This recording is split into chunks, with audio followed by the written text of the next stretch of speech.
বর্তমান সময়ে বাংলাদেশের মধ্যে বাংলাদেশের প্রতিমন্ত্রী নুরুল হক নূর সাহেব তিনি যেখানে যাচ্ছেন বক্তব্য শুরু করে দিয়েছেন, আমি বাংলাদেশের অমুক আলেমকে অমুক মসজিদে বক্তব্য দিতে দেব না, অমুক আলেমকে কোরআনের ময়দানে কথা বলতে দেব না।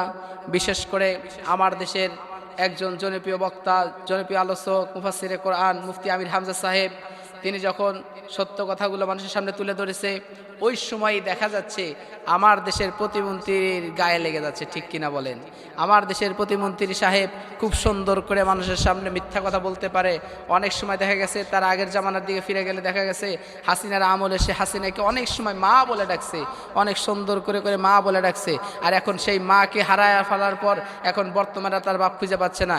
এখন বা তার বাপ কোথায় আছে, কোথায় গেছে, কোনায় আছে, কোনো খোঁজ খবর নাই। তাই আমি আমার দেশের প্রধানমন্ত্রীকে বলতে চাই, আপনার যে প্রতিমন্ত্রী আছে তাকে সাবধান করে দেন, কারণ সময় আছে, কারণ সময় থাকতে তাকে সাবধান করেন। আর যদি সময় হারিয়ে যায় তাহলে কিন্তু এই বাংলাদেশের জনগণ এই নুরুল হক নূরকে কিন্তু ছাড় দিবে না, ছাড় দিবে না।